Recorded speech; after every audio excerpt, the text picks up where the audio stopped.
Hello guys, good morning. Welcome back my YouTube channel with another new blog. So guys, अभी आज शुरुआत हो रही है सुबह के 7:45 से। आज बहुत लेट हो गया है।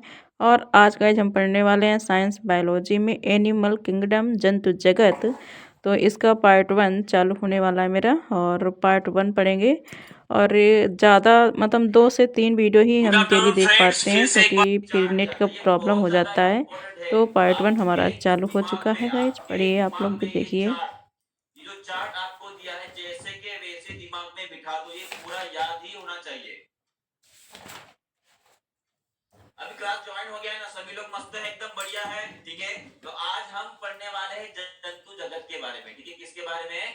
जंतु जगत के बारे में। तो कुछ बातें आपको ध्यान में रखना है, कुछ बातें आपको ध्यान में रखना है। उसमें से एक है कि जंतु जगत, यहाँ पे अगर आप देख पा रहे हो, आप अगर देख पा रहे हो, यहाँ पे आया अपना एनिमेलिया, माने कि इसे हम क्या बोलेंगे? Animal kingdom. क्या बोलेंगे इसे? Animal kingdom. और ये एनिमल किंगडम जिसे हम जंतु जगत बोलते हैं, क्या बोलते हैं? जंतु जगत। ये कहां पे आ रहा है उस चार्ट में, वो थोड़ा देख लेते हैं।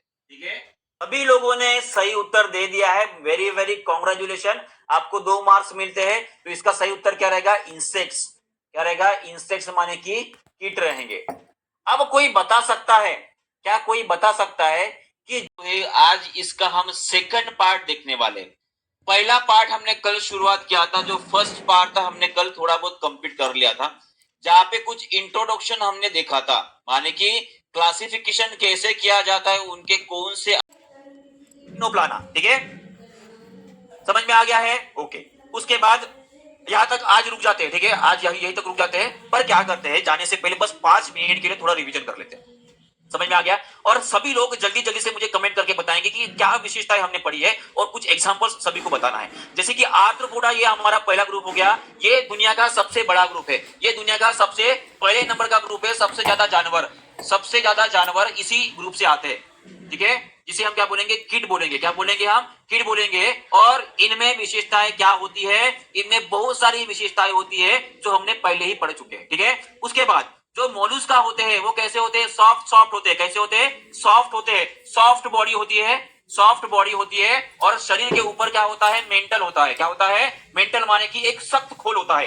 ठीक है, क्या होता है? सख्त खोल होता है। उसका उदाहरण कोई सकेंगे क्या? हाँ, शंख होता है। उसके बाद और कौन होता है? बताइए मुझे, मोलुस्का के एग्जाम्पल बताओ जल्दी जल्दी। शंख होता है। उसके बाद सबसे बड़ा एग्जाम्पल कौन सा है? ऑक्टोपस है। कौन सा एग्जाम्पल है? ऑक्टोपस है। ये भी आपको ध्यान में रखना है। ठीक है, ऑक्टोपस होता है, ये भी आपको ध्यान में रखना है। साथ साथ अब तीसरा ग्रुप हमने देखा था पोरीफेरा। तीसरा ग्रुप कौन सा देखा था हमने? पोरीफेरा। ये भी कैसे होते हैं रे? स्पंजी होते हैं। स्पॉन्ज, स्पॉन्ज टाइप होते हैं। ठीक है, ये भी देख लिया हमने। और इनमें कुछ तंत्रिका वंत्रिका कुछ भी नहीं होती है, बस ऐसे मुंह खोल के और ऐसे खड़े रहते हैं एक ही जगह पे, कहीं घूमते फिरते कहीं भी नहीं है। ठीक है, स्पॉन्ज टाइप होते हैं। ठीक है, उसके बाद निडारिया देखा हमने। क्यों निडारिया उनका नाम पड़ा? क्योंकि उनमें साइनोब्लास्ट होता है। क्या होता है? साइनोब्लास्ट होता है। और इसका एग्जाम्पल आपको ध्यान में रखना है, एक कौन सा रे? जेलीफिश। क्या एग्जाम्पल ध्यान में रखना है? जेलीफिश से क्या आता है? निडारिया आता है। क्या आता है? निडारिया आता है। समझ में आ गया है? उसके बाद अभी हमने देखा टिनोफोरा। क्या देखा हमने? टिनोफोरा। इसकी विशेषताएं क्या होती है? इसे बोला जाता है सी वॉलनट। क्या बोला जाता है? सी वॉलनट इसे बोला जाता है, समुद्री अखरोट जिसे हम बोलेंगे। और इसकी विशेषताएं क्या होती है? बायोलुमिनेसेंस बोलती है। क्या होती है? बायोलुमिनेसेंस। ठीक है, माने कि खुद से क्या, वो लाइट बनाने की प्रॉपर्टी उसके अंदर होती है। समझ में आ गया? तो इस तरह से आपको घर पे भी रिवीजन करनी है। क्या करना है? इनको अगर याद करना है तो एक लाइन से सभी के सभी जो ग्रुप है वो लिख लेंगे, और उसके आगे जो है उसकी क्या विशेषता है वो लिखेंगे, और उसके उदाहरण लिखेंगे। इस तरह से अगर आप करोगे तो ये पूरा का पूरा चैप्टर आपके दिमाग के अंदर इंप्रिंट हो जाएगा, ऐसा बैठ जाएगा। ठीक है, उस टाइम पे आप बोलोगे कि आपका, हाँ, जीव विज्ञान का ये जो चैप्टर है एनिमल किंगडम, इसमें से कोई भी क्वेश्चन आपका नहीं छूटने वाला। ठीक है, क्योंकि आज आप बोल रहे इलेक्शन वोटिंग वगैरह के जाने वाले हो आप। ठीक है, जाने वाले हो, तो इसीलिए आप थोड़ा जल्दी छोड़ रहा हूँ, नहीं तो 1.5 घंटे का सेशन आज लेने वाला था। ठीक है, तो ठीक है, सभी लोग पढ़ाई करेंगे, रिवीजन करेंगे, इलेक्शन करेंगे, वोट करेंगे, और जो भी जीत आएगा उसका स्वागत करने वाले हैं। ठीक है, क्लियर है? सभी को समझ में आ गया? सो गाइस, जब हमारी क्लास ख़त्म हो गई और मैंने आज पढ़ाई कर ली 2.5 घंटे, वही 6:40 के अप्रॉक्स बैठ गए थे हम, तब से पढ़ रहे हैं लगातार।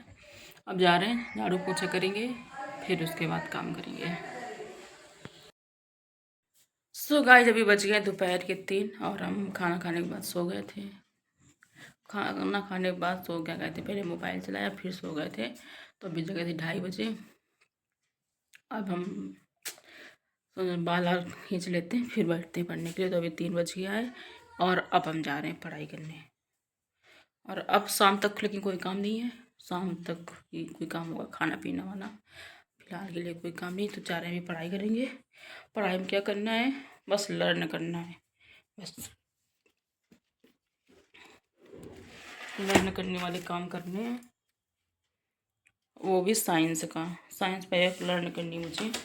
जो मैंने उस दिन नोट्स बनाया था ना, उसको अभी थोड़ा बहुत ऐसे नोट्स बनाने में काफ़ी चीज़ें अपने को दिमाग में घुस जाती हैं, लेकिन ऐसे अभी फ़िलहाल में उसको एक बार देख लो पढ़ लो तो ऐसा लगता है कि बहुत जल्दी दिमाग में बैठ जाता है। इसलिए क्योंकि अभी मॉर्निंग में ही उसको नोट्स बनाया है, इसलिए अभी जा रहे हैं पढ़ाई करने।